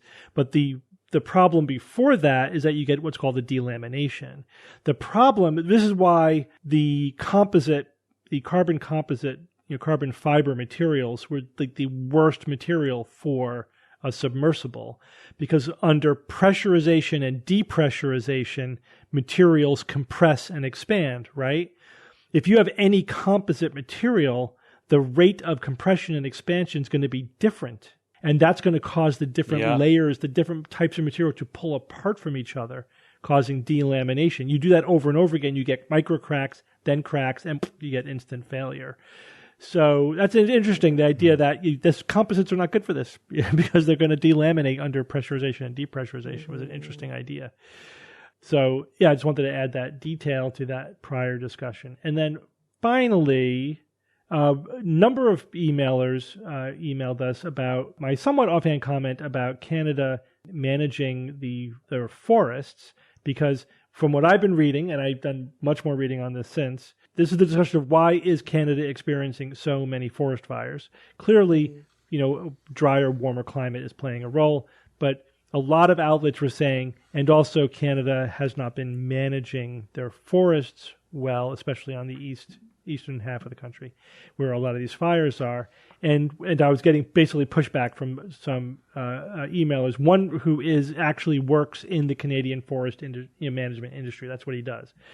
It's actually so. The answer is it's a lot more complicated than that. Of course, as it always is. Is that first of all, again, I wasn't saying it as a criticism. I was just saying this is what I'm reading. Right, that that it's not all global warming. It's also forest management. The United States has forest management we have the same issue here. It's not a unique problem. Now, part of it, I was looking to make sure this wasn't just a anti-global warming talking point that was being put out there, and I think it was picked up as one. But that wasn't the origin of it, though, and even more like politically left sources were saying the same thing. But what he was saying, the emailer was saying, who actually works in the industry, is like, well, this is basically managed at the provincial level, and yes, you could say that they could benefit from more federal integration of these services. But there has been a decrease in maybe the research going into forest management over the last recent decades, but it's been the actual funding for forest management and what they're doing hasn't really changed significantly over time. They're still doing what they need to do. He said the real problem is that it's harder to do prescribed burns and cultural burning because there's way more forest in contact with developed areas. So the way to manage so there's a very, very quickly, again, just sort of synthesizing everything that the discussion and what I've subsequently read. So the way that you manage forests is, one, you can just let them do what they're going to do. There'll be fires every now and then that will burn up, the fuel, and there's a natural sort of fire cycle to any forest. However, if we are resourcing the forest, right, we're using it for wood or whatever, we don't want that to happen. So we suppress fires, and that allows for fuel to build up until you have a huge fire. So that's when we have to artificially manage the forest because we're disrupting the normal fire cycle. And how do you do that? Mainly through prescribed burns. But that becomes harder to do when there's a lot more developed towns and houses and whatever near the forest, amidst the forest, because, you accidentally burn down one house and you're kind of screwed, Yeah, and then you can never do another prescribed burn. Right, yeah, exactly. So that's been suffering. So we haven't been, doing perhaps as much prescribed burns as we should be doing in order to prevent the fuel from building up. So that doesn't mean they're not trying or they don't have the resources, whatever. It just means it's just harder to do. Because the changing use of the forest and the changing proximity to living space, to developed land. So it's a dilemma. It's a real dilemma. Like, how do we optimally manage these forests? Was his perspective that Canadian forests generally, and again, I know it happens at the provincial level, so it's not going to be an all-in-one answer, but that Canadian forests generally are well funded? Yeah, he said they could always be better funded, but it's that's not really the big issue. They're as well funded as they have been in the past. Okay. A lot of the actual on the ground management gets put on the companies who are mining the resources. Like if you're the company who's logging in the forest, it's your job to make sure that it's properly managed. Look at that, externalizing or internalizing those external costs. What a concept. Yeah. I love it. So yeah, in any case, it's a complicated picture, but the end result is, there was a buildup of more fuel in the forest because we haven't been able to, keep it under control. And this is now combined with the hottest year ever, basically that we're experiencing in the middle of right now. So this is going to be an increasing problem. All right, everyone, let's move on to science or fiction. It's time for science or fiction.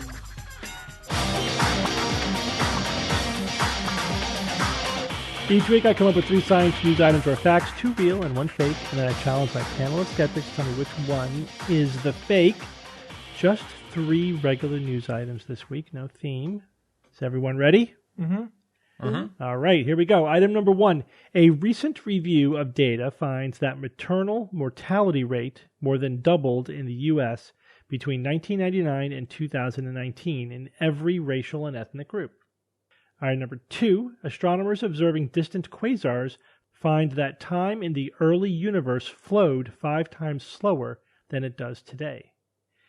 And number 3, a study involving bacterial cells with a minimized genome in which every gene is deemed essential revealed a dramatically reduced rate of evolutionary adaptation to stressed environments. Jay, go first. All right, the first one here, this recent review of data finds that maternal mortality rate more than doubled in the U.S. between 1999 and 2019. That's incredible. I mean, you'd think you'd hear about that in the news, but okay. If that's true, I'm really curious to know why. So he says it's in the U.S. I mean, has healthcare diminished that much since 1999 that effect could happen? I'll move on to 2 here. Astronomers observing distant quasars find that time in the early universe flowed 5 times slower than it does today. My God. I mean, that goes against everything that I understand about space-time. I guess when you say, so they're observing distant quasars, which means that the quasars exist in the early universe.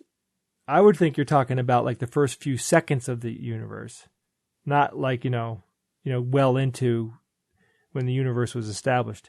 Man, I don't know. That is an interesting thing you got there. And the last one, a study involving bacterial cells with a minimized genome in which every gene is deemed essential revealed a dramatically reduced rate of evolutionary adaptation to stressed environments. This is a tough freaking week, Steve. My God. My gut is telling me that the maternal mortality rate did not double since 99.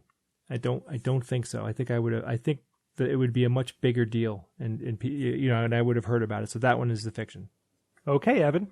Yeah, boy, I don't know. I'll start with that, and then we'll say, okay, why would the maternal mortality rate more than double in between these 20 years, 1999 to 2019, right across every parent demographic you can think of? It seems, like Jay said, it's like counterintuitive. It doesn't mean it's wrong, but you would think people would have a better, or females would have a better mortality rate over that span of time. But all right, I'm moving on to the second one.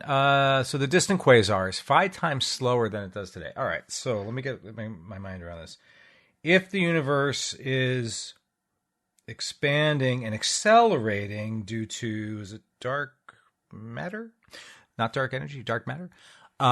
So if you wind that backwards, basically, and you go back 13.8 something billion years, roughly, or early universe, whatever they're calling it there, 13.7, whatever.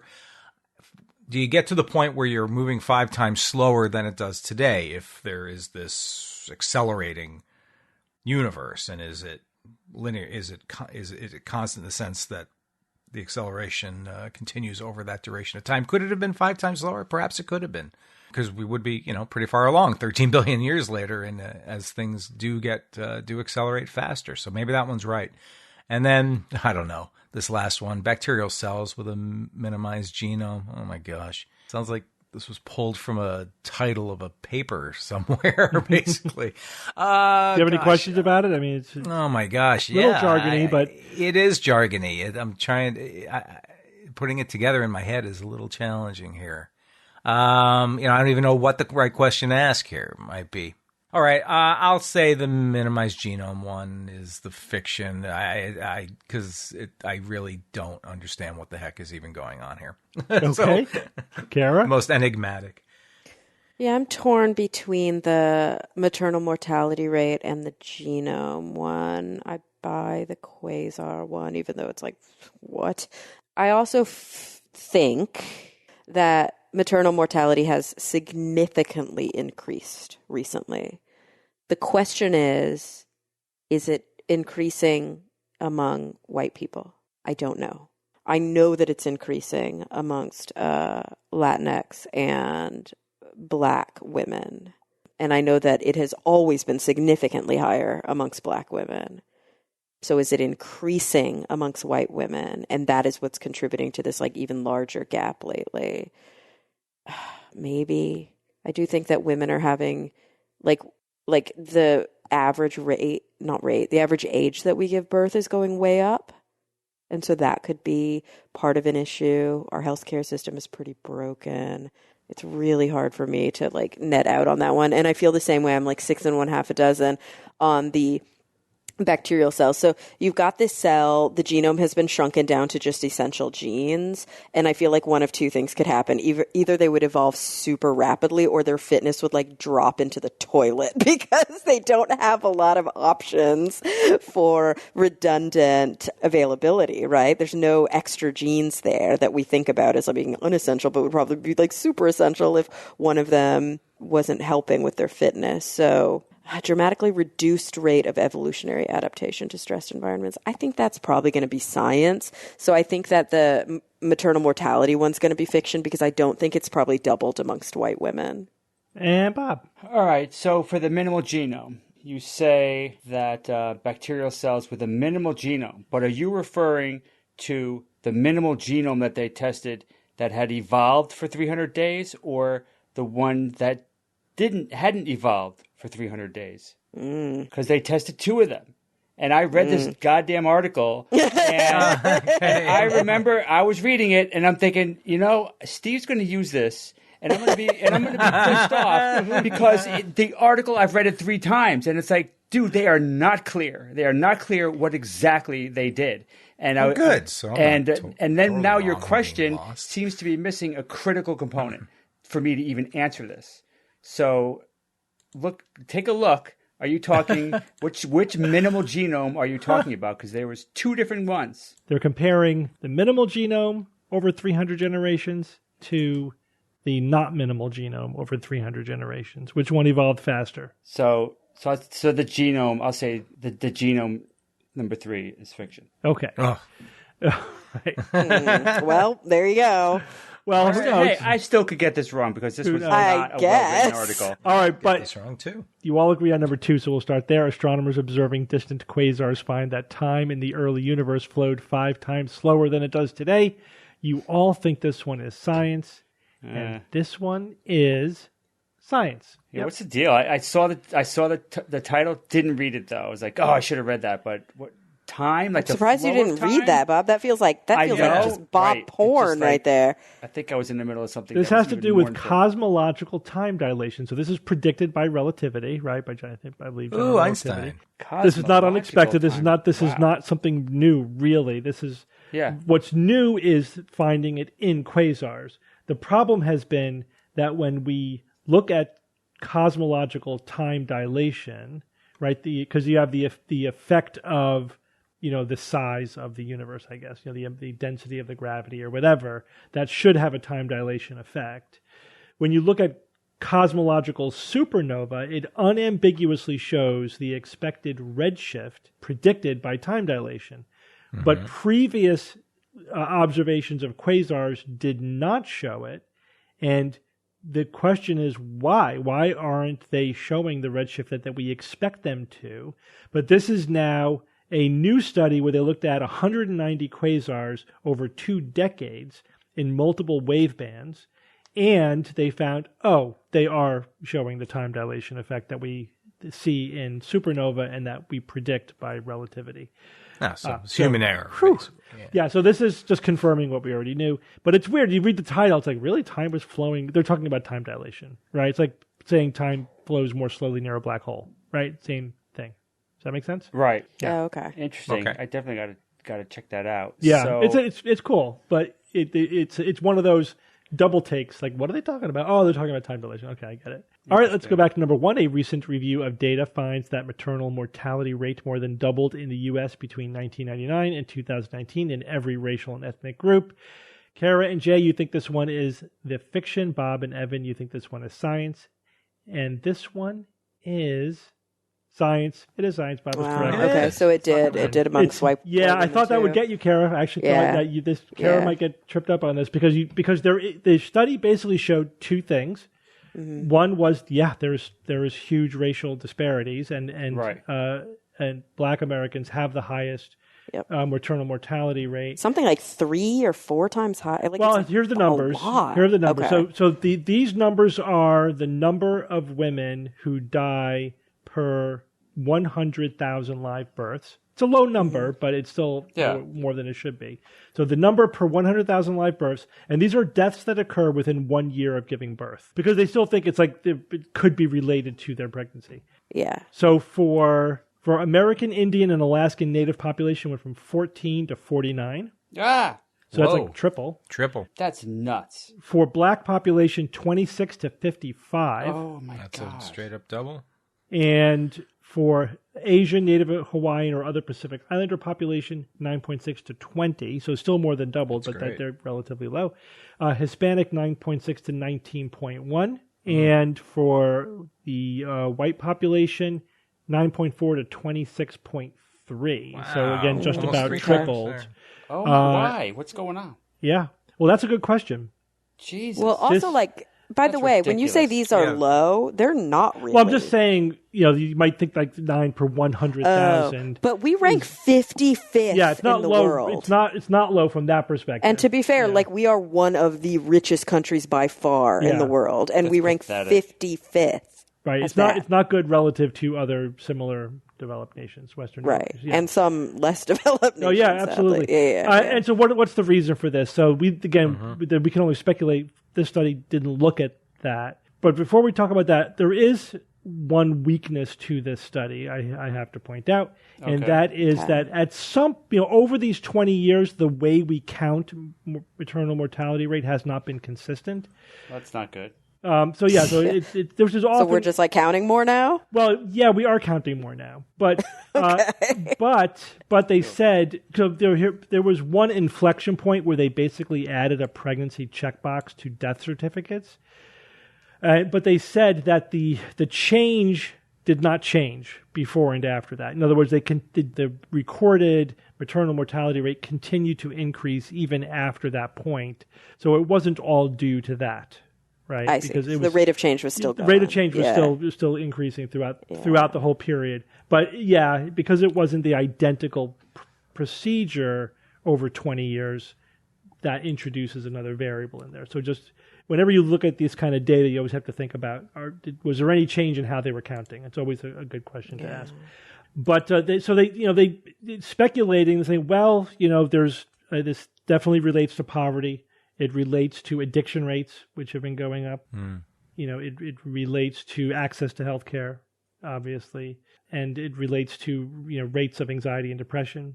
So there's a lot of sociological factors involved here, but they don't really know what the specific explanation is for this increase. But it was in every single group. That was, I think, the surprising bit. That's the takeaway in this study. Yeah, they didn't say anything about healthcare. Really, they put it all on the people. No, I said access to healthcare. No, not access to healthcare. I mean the healthcare system itself. Oh, that we're not giving as good healthcare. I think if you can pay for it, you get good healthcare. True. But I'm also curious, and I know that this is a hotly debated topic, so I'm going to leave it as an open-ended one. Did they look at all at C-section rates? So no, that wasn't part of the study. Okay, it would be very interesting to see those comparisons. Is a question. I wouldn't assume that those have been increasing over the last 20 years. My memory I would definitely assume they would increase over the last 20 years. So that's an interesting question. Yeah. So it peaked, it increased from 1996 to 2009 from 20% to 32%. From 2009 to 2019, which corresponds... It flattened, it looks like. It actually declined a little bit. Well, it went to... Barely, though. It's pretty flat. Down to 31%. Yeah, they're pretty flat. Right. But this is 99 to 2019, so that's interesting. Yeah. So that's not the primary thing, I don't think. It was kind of plateaued. No, but I'd be interested if that was, not primary, but if that was part of it. Yeah, I think also the C-section rates are different, like the racial categories are very different. There's a lot of sub-questions you can start asking when you try to figure out what's contributing to that. Absolutely. Yeah. Okay, let's go to number 3. A study involving bacterial cells with a minimized genome in which every gene is deemed essential revealed a dramatically reduced rate of evolutionary adaptation to stressed environments. Is the fiction. Clearly. And the reason it's the fiction is that because the rate of evolution increased, actually, that the cells with the minimized genome evolved at a more rapid rate than the bacteria from which they were derived. And that was surprising. Right? mycoides. You guys, we talked about this before on the show. They took that bacteria, the creation of the minimized genome. They took mycoides. They basically whacked out about half the genes. They left behind like 400 and something. Yeah, it's crazy, man. Just what was the absolutely essential. So the question was, with no redundancy, right, and every gene is critical, you would think any mutation in an essential gene would be deleterious. So how could it evolve? This is kind of like almost a creationist argument, in irreducible complexity. It's like, I remember that kind of argument. That's not where they were coming from, but I mean, that just kind of reminds me of this idea that every gene is critical. So how could you possibly mutate without making it even worse? But it turns out these bacteria evolved very rapidly. So first of all, when you go from the baseline bacteria to the minimized genome bacteria, as Kara said, they lose a lot of their robustness. They are not very well. They're not able to live very well in stressful environments. They were outcompeted and out-evolved by the non-minimal, the original. Delicate flowers. Not out-evolved. They were outcompeted. But the thing is, they outcompete.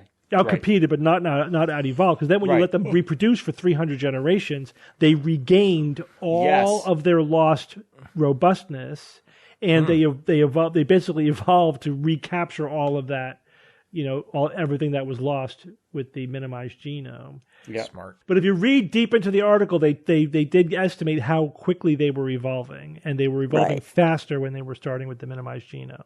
That's the key bit, right? Yeah. And again, this as written is wrong, which makes it the fiction. Right. Okay. Right. I know that was a little confusing. It was a little bit wonky, that one. Okay, Evan, give us a quote. I got it right. It's a bad plan that admits of no modification. Publilius Cyrus. Publilius, that's a weird name. Publilius. Yeah, I know, right? it's a weird name, right? Where are they from? Well, Publilius Cyrus, they believe he was born in Assyria, 85 BC, and he was a stand-up philosopher. Do you know that joke from? Yeah. No? Was he born in the capital of Assyria? What is he? What was that again? What was the name of that city again? Assyria? Capital of Assyria? Capital of Assyria? No, what is happening over here? What is the capital of Assyria? Come on, Monty Python, Evan, you lose. Okay. Sorry. Capital. Here I am concentrating on stand-up philosopher. Yeah, I was like, what is happening? So, he gained enormous fame as an author of Comedians, a theatrical type of comedy that employed witticism, farce, and parody as its literary tool. So, they had developed senses of humor way back when. Wait, I'm showing that this is the dude who first said a Rolling Stone gathers no moss. Serious? Is that where it came from? Yeah. Whoa. That's called It's called a maxim of Publilius. And I did right. I tried to poke around to see if really was this the fellow who actually said this, and it seemed to hold up on the internet well enough that I have some confidence that this is his quote. So in any case, the point is, for the quote, it is a bad plan that admits of no modification, is you have to change with the evidence. Mm-hmm. Come on, With conditions on the ground. Right, Absolutely. Conditions have to change. As you learn new information, you have to modify. That's just like 101 stuff here, folks. Don't entrench yourself. Don't get too... Be mentally flexible. Yes, please. Adapt and evolve. Yeah, who was it? I saw a quote from Bertrand Russell or somebody the other day. Oh gosh, I'm going to be butchering this. That was like, I would never die for my beliefs because what if I'm wrong? That's right. Yeah. Those are wise words too. Okay. I agree. Yeah. Well, thank you all for joining me this week. Sure, man. Thank you. And until next week, this is your Skeptic's Guide to the Universe. Skeptic's Guide to the Universe is produced by SGU Productions, dedicated to promoting science and critical thinking. For more information, visit us at theskepticsguide.org. Send your questions to info@theskepticsguide.org. And if you would like to support the show and all the work that we do, go to patreon.com/skepticsguide and consider becoming a patron and becoming part of the SGU community. Our listeners and supporters are what make SGU possible. To seek the Holy Grail. What is the capital of Assyria?